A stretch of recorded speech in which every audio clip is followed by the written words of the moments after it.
Gua kira kematian itu cuma tentang akhir hidup. Tapi kalau misalkan cara kita meninggal menentukan nasib kita di akhirat nanti, kira-kira udah siap belum? Yuk kita bahas.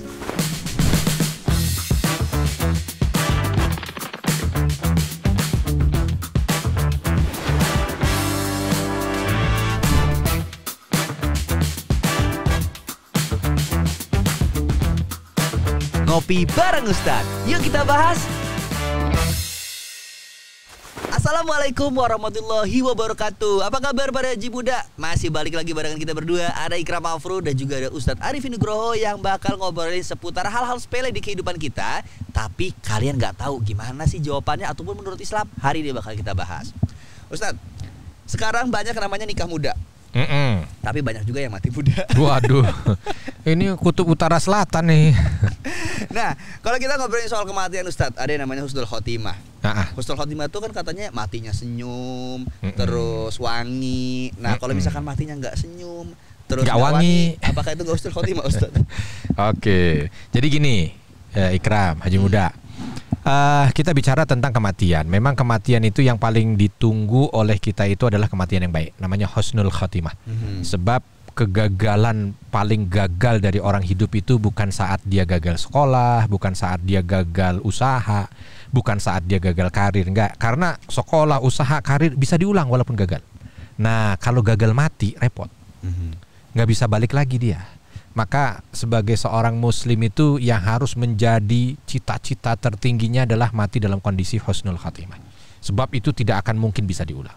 Nah, kalau sekarang kita bicara husnul khatimah kan memang ada tanda-tanda secara fisik.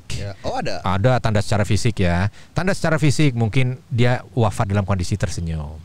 Tanda secara fisik dia wafat di dahinya ini ada keringat tipis. Ya, keringat tipis. Tanda secara fisik mungkin ada wangi dari tubuhnya. Itu secara fisik. Mungkin tanda yang non fisik tapi bisa dilihat atau ditebak gitu ya, atau diprediksi ya. Contoh meninggal di hari Jumat, kan itu masuk bahagian ya. Oh gitu. Iya, meninggal di hari Jumat itu, orang yang meninggal di hari Jumat itu husnul khotimah. Tapi ada yang lebih penting, itu tanda non fisik.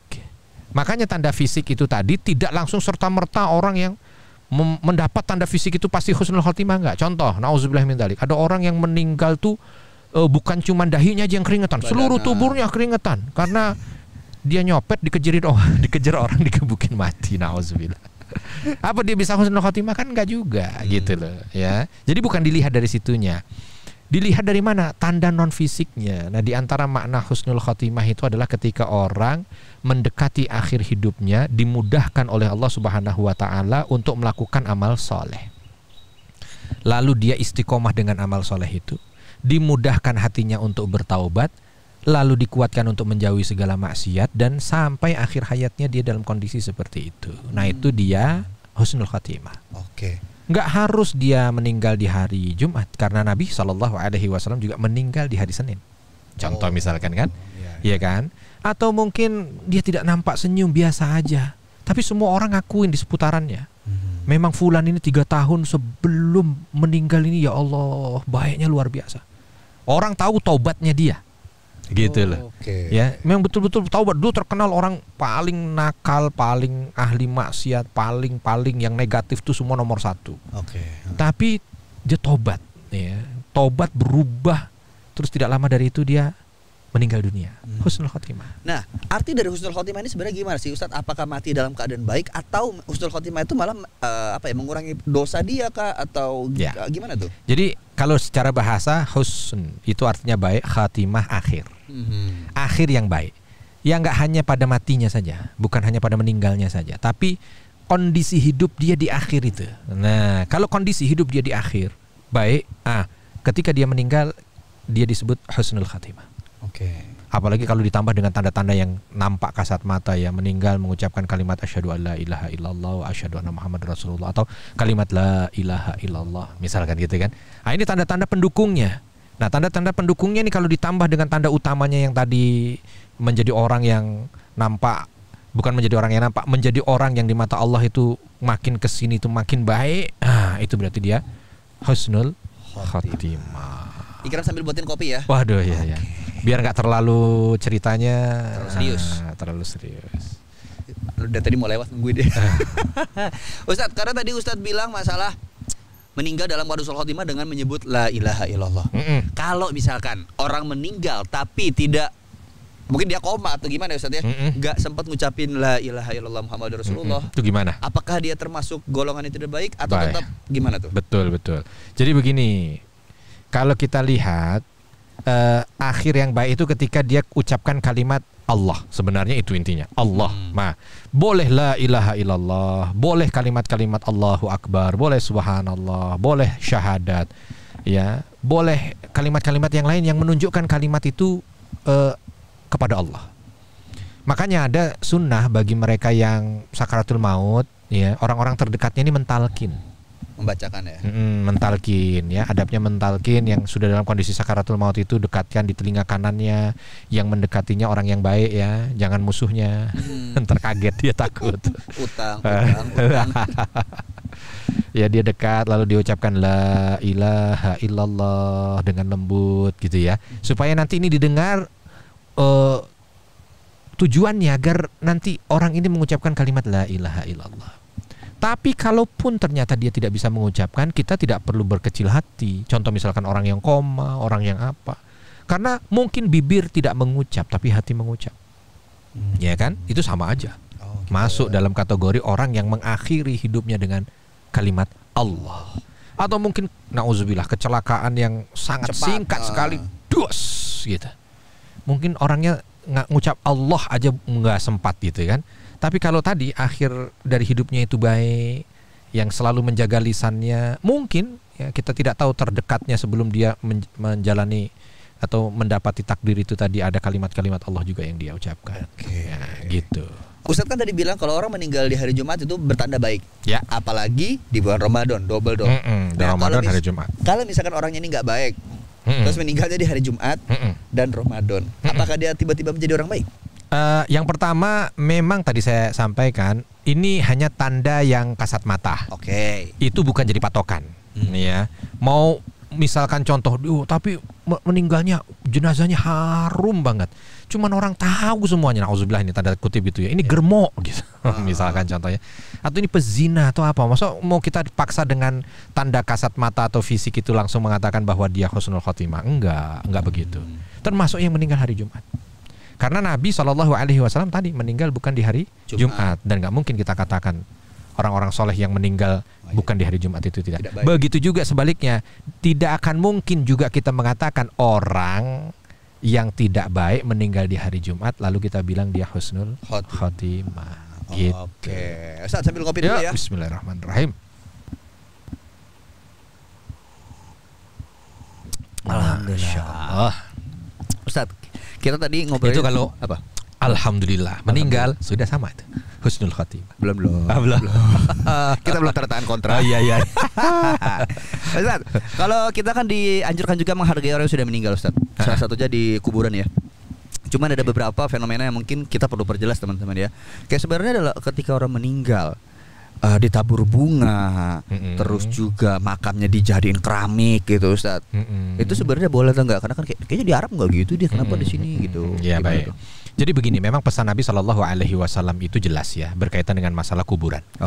Kuburan itu jangan seperti orang-orang terdahulu yang menjadikan kuburan itu sebagai tempat di mana melakukan kesyirikan. Kuburan disembah, ya kan? Kuburan dimintai keramat sesuatu, dijadikan keramat, ya. Karena memang kubur, ya, itu harus diperlakukan sesuai. Contoh begini, ketika Nabi SAW menyampaikan tentang bagaimana orang ketika datang ke ziarah kubur, ya, itu diminta untuk dua hal, mendoakan satu, dan yang kedua mentadaburi kematian. Oh, saya nanti kesini nih, ya nanti ini bakal beginilah saya, gitu ya. Terus yang kedua mendoakan, ya Allah, semoga fulan diampuni dosanya. Bukan ke sana minta, Mbah, minta tolong Mbah, cucumu mau ujian matematika Mbah, tolong dimudahkan ya Mbah supaya bisa lulus. Untung yang dikubur nggak bisa jawab. Kalau yang dikubur bisa jawab, Mbah dulu juga nggak lulus. Nah, jadi panjang ya ceritanya ya. Gitu loh. Itu aja yang penting dijaga. Jadi jangan sampai menjadikan kuburan itu menjadi sarana kesyirikan. Nah, Berikutnya juga ada beberapa mungkin kebiasaan yang tidak terjadi di Arab. Makanya Nabi melarang jangan kau bangun kuburan, jangan kau tinggikan kuburan, jangan, supaya ini bukan hanya dilihat dari teksnya, tapi dilihat dari konteksnya. Nabi tidak mau itu terjadi sebab biasa di Arab dulu kalau ada yang seperti itu biasanya pasti akan dikeramatkan, disembah dan lain sebagainya. Cuman kalau kita lihat sekarang, contoh misalkan kita tidak hukumnya kasih dikitlah bata atau keramik, gak usah saya nggak bicara bermegahan ya. Kalau bermegahan udah pastilah itu nanti takutnya masuk dalam kategori yang tadi ya. Ini yang cuman dikasih batas itu kira-kira hukumnya bagaimana? Kalau di Arab memang kalau tanah itu dikasih gundukan, dia akan terus begitu sepanjang masa karena tidak ada hujan yang membuat dia turun, tanahnya menjadi keras seperti batu. Beda dengan tempat kita. Tempat kita ini kalau cuma hanya gundukan saja 2-3 kali hujan, lain ceritanya sudah. Mungkin akan turun rata apa segala macam. Nanti orang-orang bingung ini punya siapa. Maka kalau hanya dikasih tanda ya sewajarnya saja. Ya kalaupun mau bahasanya mau dikasih semen, mau dikasih keramik, sewajarnya saja supaya nanti orang tahu bahwa ini ada kuburan, ahli warisnya tahu bahwa ini adalah kubur kakekmu yang bernama Ikram. Ya, yang dulu banyak followersnya, gitu loh. Ya, jadi ketika jelas mendoakannya itu binnya siapa. Terus di papan kuburan ditulis jumlah follower terakhir. Nah, kalau misalkan soal kuburan lagi Ustadz, itu nggak boleh ya. Iya, itu nggak boleh. Di Nissan ditulis jumlah follower terakhir. Enggak Ustadz. Enggak juga dong. Iya dong. Nah, tapi kan ada juga sih kadang beberapa sunnah mungkin ya, atau beberapa perbuatan yang kita lakukan bisa meringankan selain doa Ustadz, yang katanya menyirami kuburan dengan air. Nah itu gimana? Jadi kalau kita lihat dari sunnah Nabi, ada Nabi pernah menancapkan satu batang pohon, ya ranting sebenarnya ya, ditancapkan, lalu Nabi mengatakan selama ini ada maka ini akan meringankan siksanya. Tapi memang itu tidak dengan air, tidak dengan apa-apa ya. Memang ini ada perdebatan apakah ini khusus untuk Nabi ataukah orang-orang lain juga seperti kita ini boleh ketika lihat kuburan, mungkin ini saudara kita potek rantingnya atau kita tancap lalu itu akan seperti Nabi. Ini perdebatan di antara ulama. Ada yang mengatakan ini khusus untuk Nabi, ada yang mengatakan ya namanya Nabi, ada beberapa yang kalau dikerjakan dan tidak ada dalil yang menyatakan itu khusus buat Nabi ya berarti buat semua umatnya, kita pun diperbolehkan. Ada yang begitu ya. Lalu mungkin ada yang mengkiaskan dengan saya tidak dengan ranting karena tempat saya mungkin jarang ranting ya. Kalau di tempat kita banyak ranting. Kalau umpama di padang pasir ranting jarang. Kalau dicopot-copot semua untuk dikasih di kuburan bisa habis tuh pohon. Ada juga kaktus. Iya. Waduh, itu tinjauan sendiri ditanamin kaktus di atas. Mungkin dengan air ya. Kalau niatannya itu mengikut apa yang tadi ada pada Nabi ya, yang penting tidak ada nilai kesyirikan. Jangan sampai begini nih. Karena ini kuburan keramat. Nah itu jangan. Gitu. Karena saya pernah dengar juga kenapa dikasih air supaya tidak dikorek hewan buas. Dengan air itu dia takut. Ya baguslah kalau begitu. Malah yang aku tangkap waktu itu ada yang bilang bahwa kan api neraka, api kubur, jadi pakai air. Enggak ada dalilnya begitu. Dan api neraka tidak habis dengan air dunia. Ntar yang bawa pemadam kebakaran, damkar habis dong. Nah sekarang Ustadz nyari tanah kuburan itu agak repot karena udah bilang penuh lah, udah jarang nih yang buka lahan untuk pemakaman. Nah, apakah boleh kita itu beli tanah kuburan dulu, menyiapkan ya untuk diri kita walaupun kita masih hidup nih Ustaz. Nah, itu gimana tuh? Ya, sebenarnya sih kalau kita sudah meninggal tuh urusan yang hidup ya. Ya kan? Kalau kita udah meninggal ya kita diam aja lah, mau pasrah lah, mau dikuburin di mana. Iya sih, kan? Gak mungkin juga kan kanan kan mustahil ya. Dan tempat kubur tuh di mana aja sama.